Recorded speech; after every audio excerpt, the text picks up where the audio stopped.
they are relating to supply chain processes within the municipal space, which has been a major procurement challenge, which contributes to the underperformance of starting some projects and also completing them on time. Also, there were delays in the planning phases of some of these projects, which needed to be started.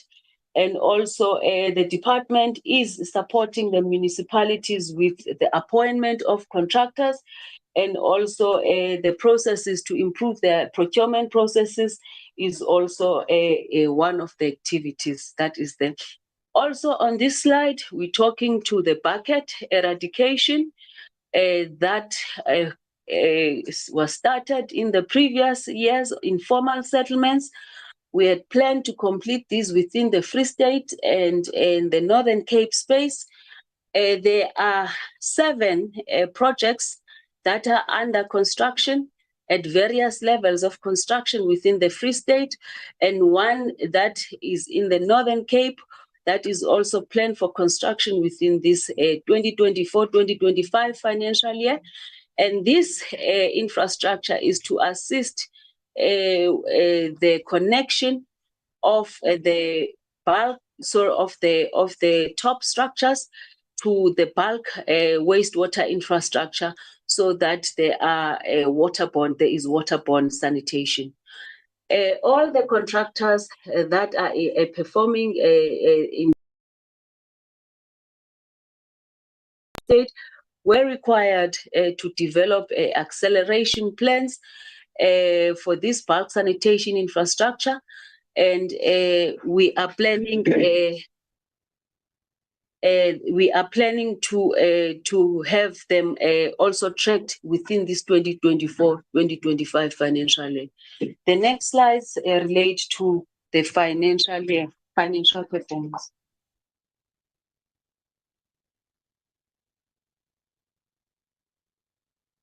Thank you, Chairperson, and good morning to Minister DM, DG and colleagues. Chairperson, I'll provide an overview of the financial part of this presentation. I'll move straight to slide number 36. I think what is key on this slide, Chairperson, is the improvement that has been recorded by the department. In the previous financial year, 22-23, the spending was at 95.4%. And in the reporting period, cumulatively, we spent 99.8%. And the reasons for the underspending relates mainly on the COE, the filling of a post, which is covered on slide number 35. Then this is the overview also of the water trading entity, which also improved from the 50.9% to the 70%. We still had some of the advances that we had to clear at the end of the financial year. On grants, all the grants were spent as planned. The only difference there relates to savings on the transfer to the Val Central for the project. And the next slide, slide number 39, also indicates all the transfers that we have made to the various provinces, municipalities. And the details, Chairperson, are part of the report as annexure to this presentation.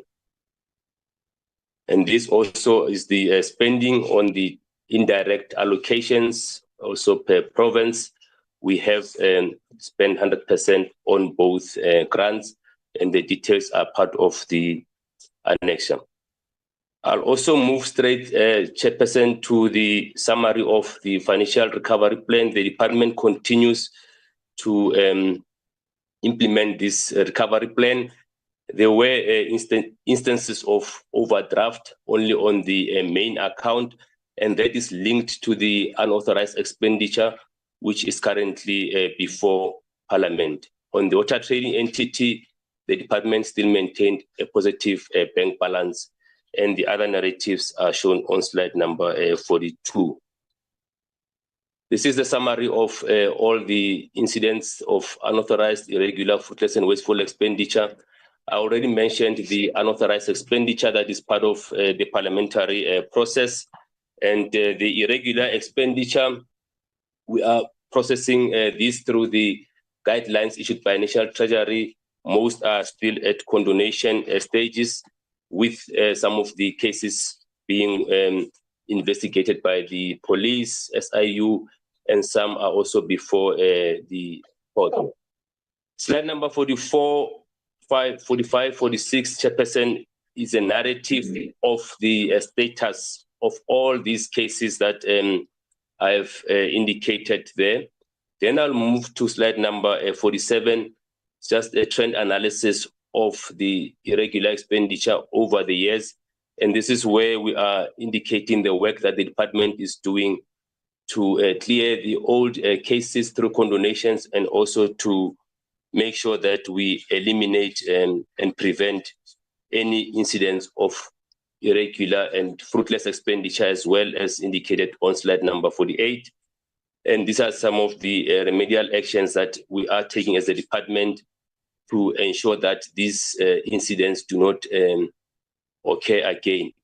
The remainder of the presentation, as indicated earlier on, Chairperson, is part D with additional slides indicating the details per province and per municipality. Thank you. Thank you very much, CFO. Chairperson, with your permission, we'll move straight to the second report on the first quarter of this financial year.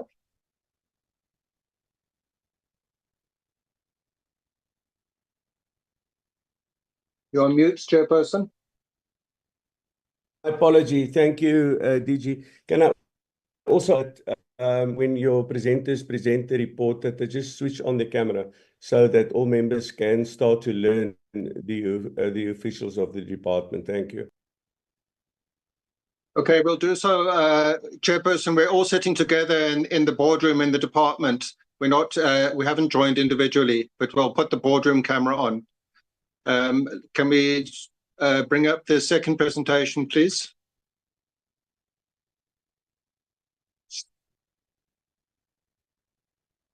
So the second presentation is on the first quarter report for the current financial year. Chairperson, we have sent the full reports to Parliament, which contain much more detail. In these presentations, we're just providing a summary of the reports. Again, I'm just going to start with a few highlights of progress in the first quarter. It remains a priority for us to meet the President's commitment in his State of the Nation's address to process applications for water use licenses within 90 days. By this quarter that we're reporting on, we'd improved from 35% a couple of years ago, before we started our improvement program, to 70% of applications being processed within 90 days. And we, in the last few months, including the period of this quarter, we've been focused on hiring additional technical staff, because we were understaffed to deal with the volume of water use license applications that come in. So these additional technical staff, most of them have now been appointed, and they're being trained, and we anticipate that we'll be able to get further improvement towards 100% of water use licenses being processed within 90 days.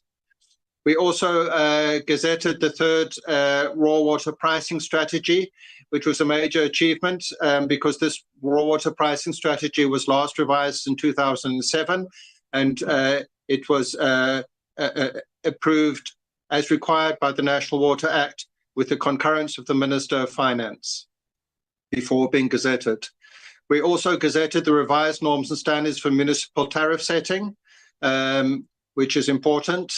And as I mentioned earlier, we concluded the consultation processes for the National Water Services Amendment Bill and National Water Bill.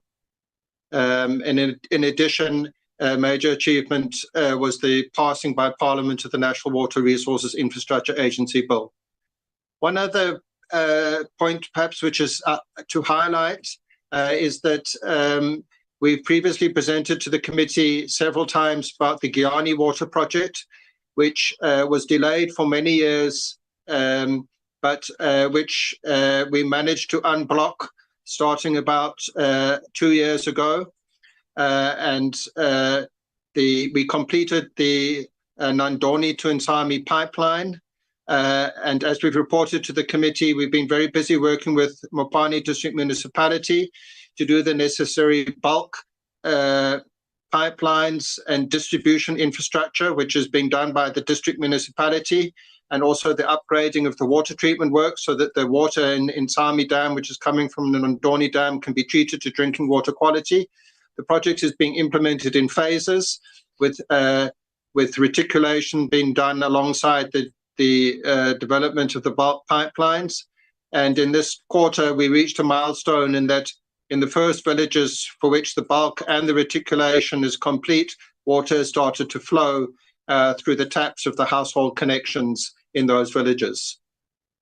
Next slide, please.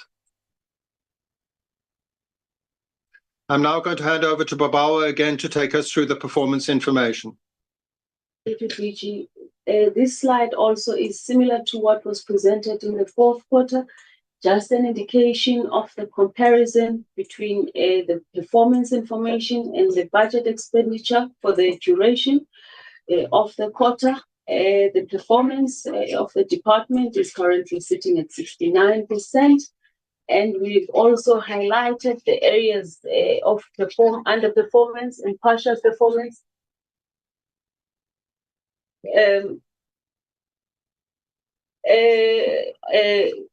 related to the respective programs. If you look at the slide, also similar to what was presented in the fourth quarter, this is just an indication of the performance information per budget program for the quarter. And also in terms of the preferential procurement, for the first quarter, we achieved a target of 31%. And also in terms of the qualifying small enterprises and exempted micro enterprises, we achieved 11% and 20% respectively. Okay. In terms of the designated groups, ownership of Black women, youth, and persons with disabilities for the first quarter, out of the procurement of 1.4 billion, we spent 896 million on Black-owned companies, 569 in women-owned companies, and 23 million in youth-owned companies, and 11 million in persons with disability companies, and ownership is 50% and above under the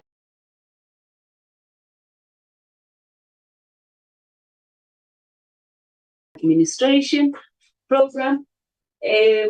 We have indicated the sub-programs there and their performance. I will concentrate on the areas of partial and non-achievement. Still, with the vacancy rate from the fourth quarter, the performance also was not so good, but we are actually indicating that we're finalizing that. The abolishing of unfunded positions in our establishment, and also filling up all those vacancies that we had planned to complete by the end of the financial year. Training interventions as well. We were just affected by cost containment measures that was affecting the entire public service, but we are planning to disseminate further training in subsequent quarters to ensure that we recover these ones. Similarly, with the safety and security assessments, we are planning to conduct these safety and assessment in the subsequent quarters. The CFO will be also talking financial recovery plan and expenditure and data days in his financial performance. Then if we go to the international relations program, there were certain obligatory requirements that we had planned to perform by the first quarter. Unfortunately, owing to circumstances beyond the department control, these international engagements were had to defer at the second quarter, and hoping that they are going to proceed in the second quarter. If you go to water resources management, 4 of the sub-programs achieved 100% of what was planned, with 1 achieving 90%.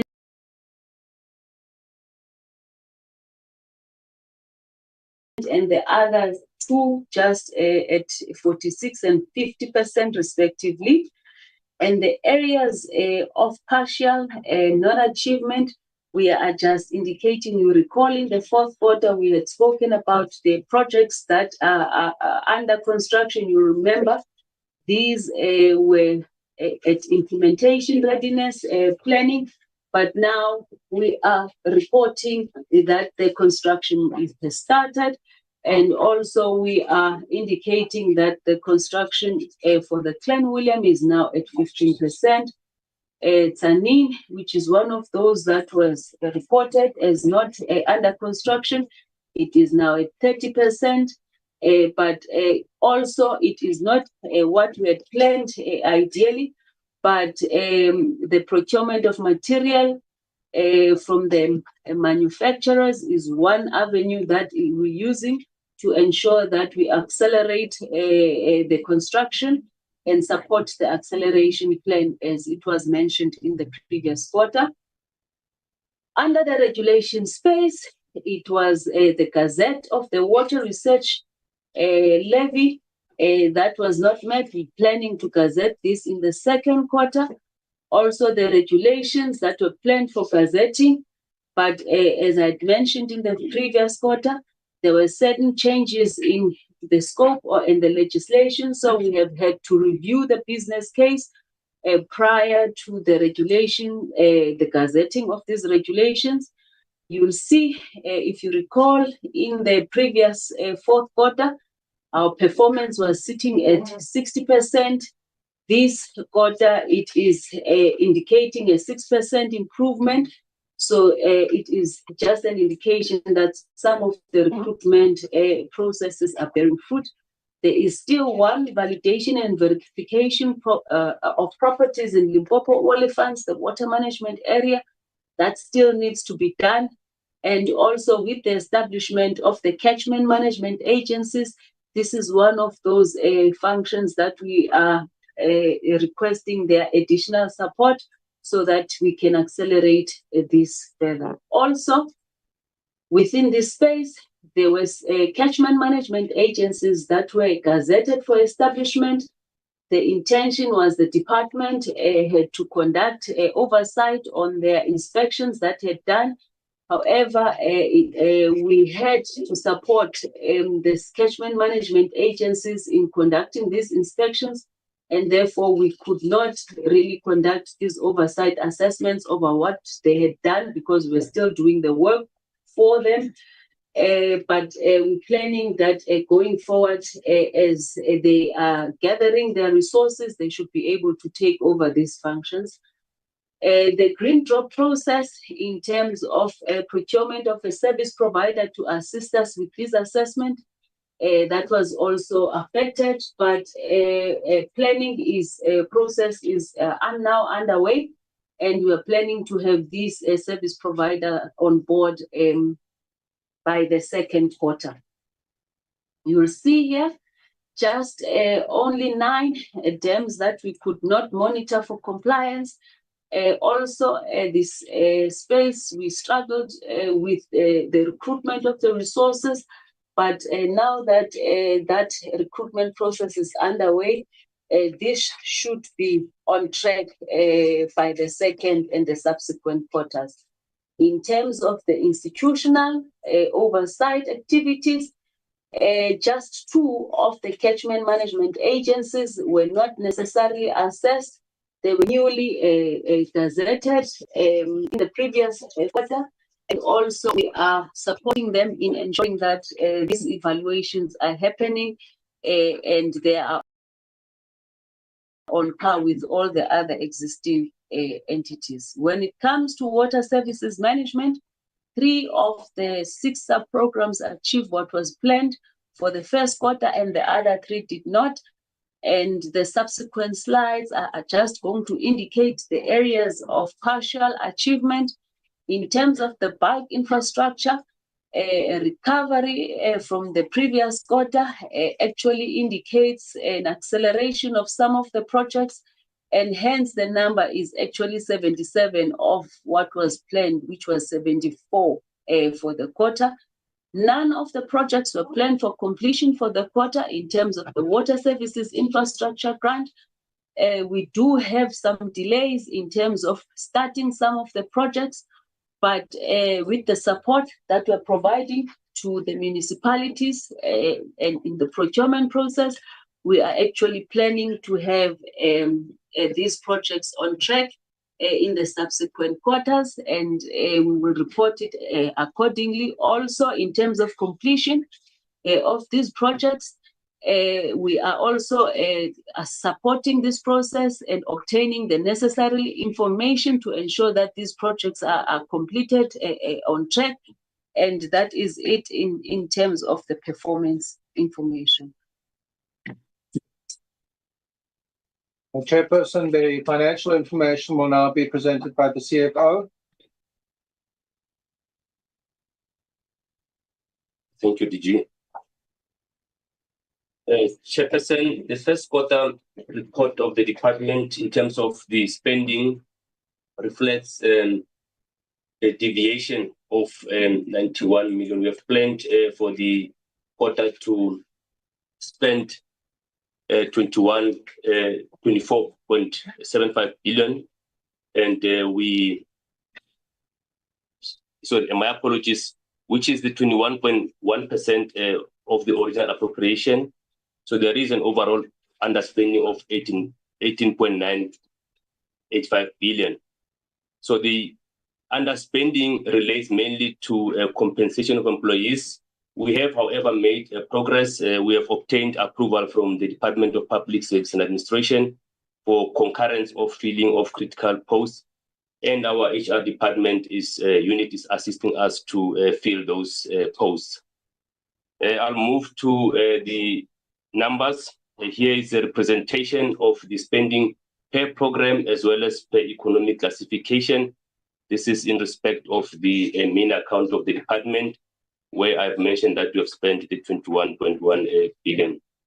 And here's the water trading entity, which also, as indicated with the previous report, we do have advances that we give to TCTA.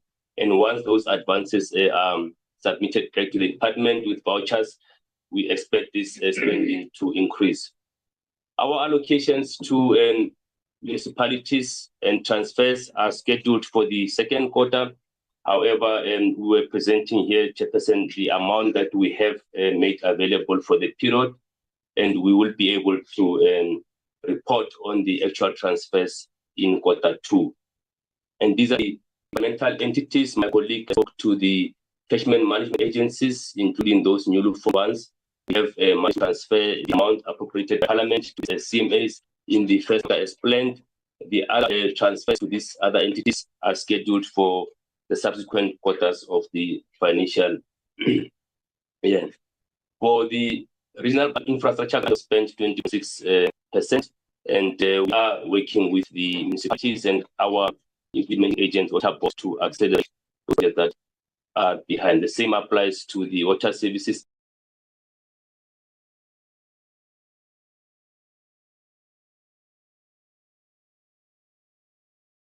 Infrastructure grant, where we are at 26% at the first quarter, which is also above the straight line projection of 25%. These are the projects that are being funded through the transfers to various water boards. We have transferred already for Umgenu Tugela, and the others will be transferred in the subsequent quarters. On the incidence of unauthorized irregular fruitless and wasteful expenditure, the figures remain more or less the same. Chairperson, with regard to unauthorized expenditure, is still the same reason. On fruitless and wasteful expenditure on the department, there is a reduction. We managed to also make some recoveries from some of the concluded cases where HR also finalized those disciplinary proceedings, and we have implemented the recommendations of the investigations. to recover some of those funds. And we are hopeful that as we move into the financial year, we will be able to have more condonations as we conclude with the disciplinary proceedings, as well as investigations by internal audit, as well as the other law enforcement agencies. The other slides, 42, 43, 44, is the same narrative that we have been presenting, where it indicates where each condonation matter is. This is the slide again, which depicts the trend analysis, and we are working very hard to make sure that we get to the goal of eliminating these incidents. And as soon as we have concluded the implementation of the current investigations, as well as the disciplinary proceedings on the recurrent contracts, these current reported incidents relate to previous contracts with expenditure in the outer years, but we are working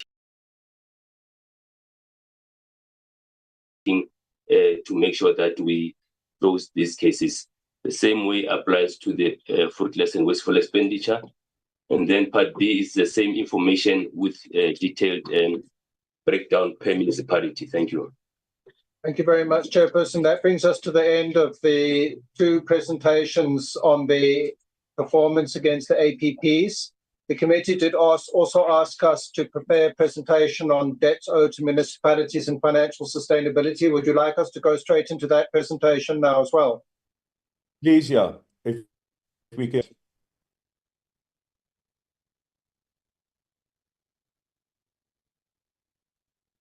I will be making this presentation, Chairperson. You can continue, DG. Thank you. We have divided the question into three areas. We have two water boards, being Vaal Central and Magalies Water, which are in dire financial straits because of non-payment by municipalities to them. Then we have a second group of water boards, which are experiencing cash flow problems, but they're not in as dire financial straits. And then we have a third group of water boards, which are still in a good financial condition, but they are experiencing declining payment levels from municipalities. In overview, Chairperson, the debt by municipalities or owed by municipalities to water boards has increased quite markedly to the extent to which it is now over 22 billion as at June 2024. And over the past 5 years, that debt has increased by 150%.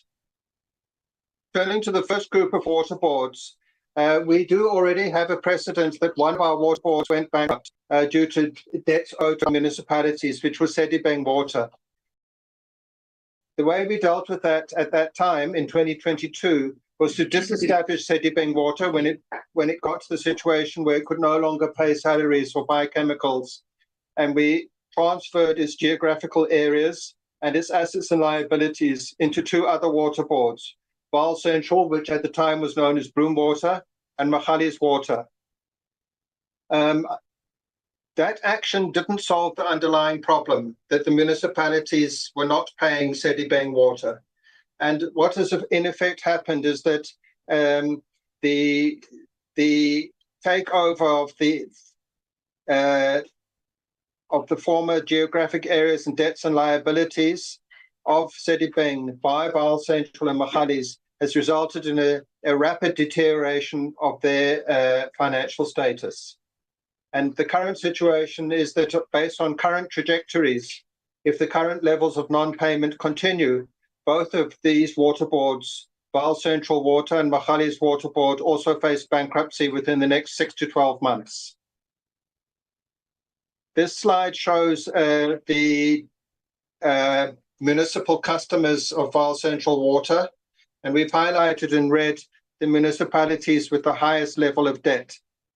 You can see from this slide that Machubeng in particular has a huge debt owed to Vaal Central, some of which was previously owed to Sedibeng Water. Machubeng alone owes more than 6 billion rand to Vaal Central Water.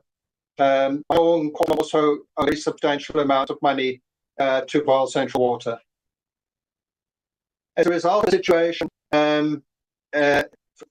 from July this year, Vaal Central Water no longer had, on a monthly basis, sufficient cash available to meet its monthly operational expenditure requirements. And from July this year, Vaal Central stopped paying DWS for the raw water that it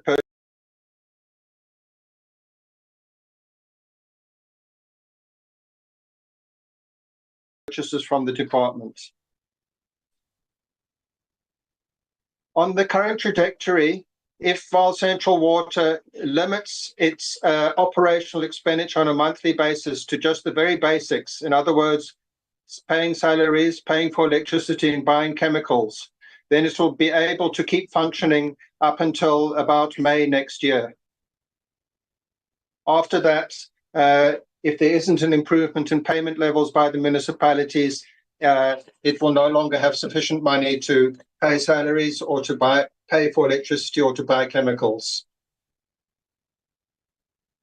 As highlighted in the table, the 5 municipalities with the most debt are Matjhabeng, Kopanong, Mangaung, Nala, and Namakwa local municipality. Since early August of this year, our minister has been engaging with all the municipal customers of Vaal Central Water with the assistance of the relevant premiers and the MECs of COGTA. And through those engagements, most of the municipalities which are not paying their current invoices in full have verbally committed to rectify the problem and to start paying their current invoices in full.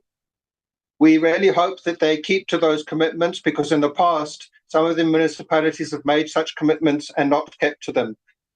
But there's 2 municipalities in particular which have openly indicated to the minister in these meetings that they're not able to pay their current invoices, and that is Matjhabeng and Kopanong.